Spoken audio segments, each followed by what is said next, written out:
అందరికీ నమస్కారం. నేను శిరీష. ప్రస్తుతం మనతో పాటు ఉన్నారు ప్రముఖ ఆధ్యాత్మికవేత్త, జ్యోతిష్య వాస్తు పండితులు, లలితాదేవి ఉపాసకులు నానాజీ పట్నాయక్ గారు. గురుగారితో మాట్లాడతాం. నమస్కారం గురుగారు. శ్రీమాత్రే నమః. గురుగారు, అధిక జ్యేష్ఠ మాసం ప్రారంభం అవుతుంది. చాలా మంది అధిక జ్యేష్ఠ మాసం అనగానే ముహూర్తాలు ఉండవు అని అంటుంటారు. మరి ముహూర్తాలు ఎందుకు ఉండవు అంటారు? ఏ దేవుని ఆరాధన బాగుంటుంది అంటారు ఈ మాసంలో? ఏం లేదమ్మా, మాసాల్లో జ్యేష్ఠ మాసం వచ్చిన గురుమౌఢ్యమే అంటారు. గురుమౌఢ్యం ఉన్న, శుక్రమౌఢ్యం ఉన్న ఆ యొక్క సమయంలో శుభకార్యాలకు మాత్రమే మంచిది కాదు. అంటే గృహప్రవేశము, గృహారంభము, వివాహము ఇలాంటివి. అంతేగాని మీరు ఏదో రెంటింట్లో ఉన్నారు, మారడానికి ఇబ్బంది ఉండదు. ఉద్యోగంలో జాయిన్ అవ్వడానికి ఇబ్బంది ఉండదు. ఏదైనా మీ లైఫ్లో మోస్ట్ ఇంపార్టెంట్ ఈవెంట్ అది శుభకార్యం అయినప్పుడు మాత్రం దాన్ని ఒక్కదాన్ని అవాయిడ్ చేస్తారు నెల రోజుల పాటు. అధిక జ్యేష్ఠ మాసాలు, అధిక మాసాలు వచ్చినప్పుడు అట్లా. ఇక్కడ ఏంటంటే కొన్ని గ్రహాల యొక్క స్థితి, కొన్ని అంటే అవి ఇచ్చే శుభ ఫలితాలు ఈ మాసాల్లో సరిగ్గా ఉండనప్పుడు ఏం లాభం? వేస్ట్ అనమాట. అందుకని చెప్తారు. అయితే ఎప్పుడైనా సరే ఏ మాసంలో అయినా, ఇప్పుడు మనం ఏదైనా ఒక దేవతారాధన చేయాలంటే ఈ మాసం ఆ మాసం సంబంధం లేదు. మనం ఊపిరి పీల్చుకుంటే ఎలా అయితే మనిషి బతుకుతామో అలాగే మీరు అంటే ఎవరైనా సరే అసలు దేవుడికి పూజ ఎందుకు చేయాలనే విషయం మనం తెలుసుకోవాలి. ఫస్ట్ ఒకటి, రుణపడి ఉంటాం మనం దేవతలకి, పితృదేవతలకి, మరియు అదేవిధంగా ఋషులకి, దివ్య మనుష్యులకి, అగ్నికి రుణపడి ఉంటామని చెప్తుంది శాస్త్రం. అందుకే మనం తర్పణం వదులుతాం. దేవతలకని వదులుతాం, సప్త ఋషులకని వదులుతాం, దివ్య మనుషులకని వదులుతాం, ఋషులకని వదులుతాం, అగ్నిదేవుడికని ఇలా వదులుతాం, పితృదేవతలకని ఇలా వదులుతాం. అంటే వాళ్ళందరికీ మనం రుణపడి ఉన్నాము కాబట్టి చేస్తున్నాం. దేవత కూడా మనం రుణపడి ఉంటాం. ఎందుకంటే ఈ శరీరం నడుస్తుందంటే దేవత అనుగ్రహంతో నడుస్తూ ఉంటుంది. అందుకని రుణం కాబట్టి మనం ఇప్పుడు చూడండి, ఎవరైనా మనకు బాగా హెల్ప్ చేశారు, మనం బాగా కష్టాల్లో ఉన్నప్పుడు వాళ్ళకి కనబడి అయ్యో సార్ నమస్తే అండి అని చెప్తాం, ఎంతో రెస్పెక్ట్ చూపిస్తాం. మరి దేవత చేస్తుంది, దేవత కనబడదు. నీకు కనబడాలని రూల్ ఏముంది? కనబడాలంటే కూడా కనబడుతుంది. మనం ఒక ఉపాసన చేశాము, కనబడుతుంది. కాబట్టి కనబడే లక్షణం కూడా ఉంటుంది. కాకపోతే నువ్వు కనబడే అంత ఏం చేసావు? దేవత నీ కంటికి కనబడేంత నువ్వు చేసావా? చంద్రమండలం మీదకి వెళ్ళాలంటే నువ్వు ఎంతో ప్రయత్నం చేయాలి, చంద్రుడి దగ్గరికి వెళ్ళాలంటేనే. మరి దేవత కనబడ్డాన్ని నువ్వేం చేసావు? ఇక్కడ ఒక చిన్న ఇది ఉంటుంది. ఎలా అంటే, ఒకరోజు రామకృష్ణ పరమహంస గారు అనుకుంటా, ఒక అతను వచ్చి నాకు దేవుడు మీరు అందరికీ దేవతను చూపిస్తారంటే మాకు చూపిస్తారా అంటే, నేను చూపిస్తాను రేపు రా అన్నాడు. పొద్దున్న రాగానే ఇంటి వెనక్కి తీసుకెళ్ళి అక్కడ ఒక కొలను ఉంటే దాని లోపల తలకాయ పెట్టేశాడు. ఆయన గిలగిల కొట్టుకొని మొత్తం మీద బయటకు వచ్చేసాడు. ఏంటి ఇప్పుడు చెప్పు, ఎలా బయటకు వచ్చామంటే, బాబాయ్ చాలా ప్రయత్నం చేశానంటే నా ప్రాణం పోయేంత పని అయింది, నా ప్రాణం పోతుందేమో అన్నంత భయపడి దాని నుంచి ప్రాణం దక్కించుకోవాలని బయటకు వచ్చాను అన్నాడు. మరి దేవత కోసం ఎప్పుడైనా ఇంత ప్రయత్నం చేసావా అన్నాడు ఆయన.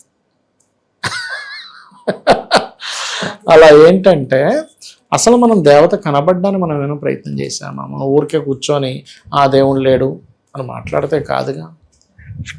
అలా ఏంటంటే మనం ముఖ్యంగా పూజ అంటే పూర్వ వైభవాన్ని జనింపజేసేది పూజ. అందుకే పూజ చేయాలి. పూజింపదగది దేవత, అందుకే పూజిస్తున్నాం. ఇప్పుడు తల్లిని తండ్రిని ఎందుకు గౌరవిస్తాం? గౌరవించదగ్గవారు వాళ్ళు.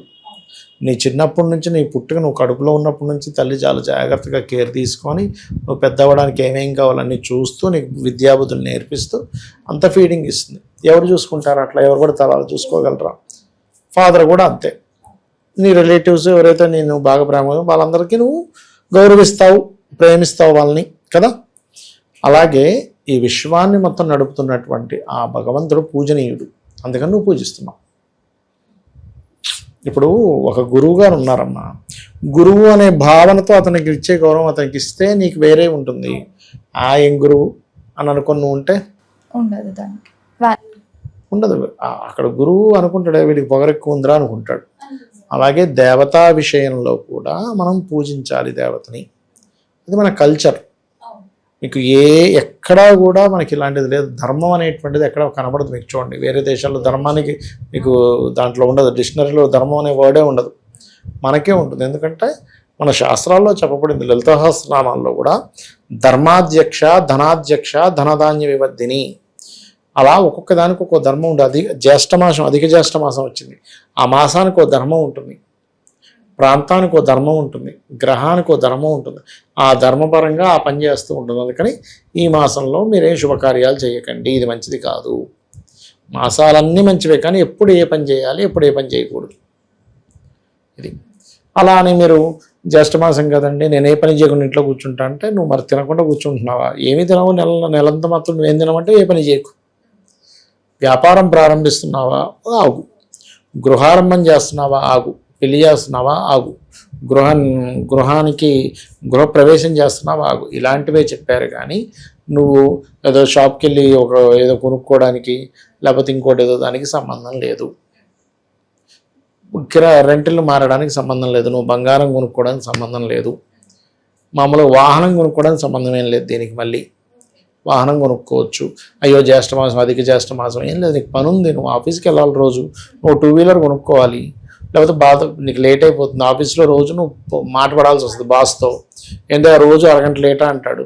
అదే నువ్వు వెహికల్ కొనుక్కుంటే నీ కర్మకి సంబంధం ఉన్నటువంటిది ఏదైతే ఉందో నువ్వు దీనికి ముడిపెట్టాల్సిన అవసరం లేదు. గుర్తుపెట్టుకోండి. ఎందుకంటే అయ్యప్ప స్వామి దీక్ష తీసుకుంటాడు ఒక వ్యక్తి, అతను మటన్ కొట్టే వ్యక్తి అనుకోండి, ఆపేయాల్సిన అవసరం ఏం లేదు, దీక్ష తీసుకుని ఆ పని చేసుకోవచ్చు. నీ కర్మది, నువ్వు చేసే వృత్తి ధర్మం వేరు, నువ్వు తీసుకునే దీక్షా నియమం వేరు. దీక్షలో ఉన్నప్పుడు నీ మనసులో పక్కవాడి గురించి ఎప్పుడు చెడుగా ఆలోచించకూడదు. నీ వృత్తి నువ్వు చేసుకోవచ్చు, దానికి ఎటువంటి సంబంధం లేదు. కాబట్టి ఈ జ్యేష్ఠ మాసం, అధిక మాసం, ఎప్పుడు అధిక మాసాలు వచ్చినా కొన్ని శుభకార్యాలకు మాత్రమే, కానీ నిత్యం చేసుకునేటువంటి పనులకి సంబంధం లేదు. ఇది మనం అర్థం చేసుకోగలగాలి. ఏ మాసంలో అయినా మనకు ఒక్కొక్క మాసానికి ఒక్కొక్క ప్రత్యేకత ఉంటుంది. అలా ఏంటంటే అమ్మవారిని ఆరాధించడము. ఎంత మనం అమ్మవారిని ఆరాధిస్తే, అసలు ఎందుకు ఆరాధించాలి అంటే ఉన్నత లోకాలు ఉంటాయి మనకి.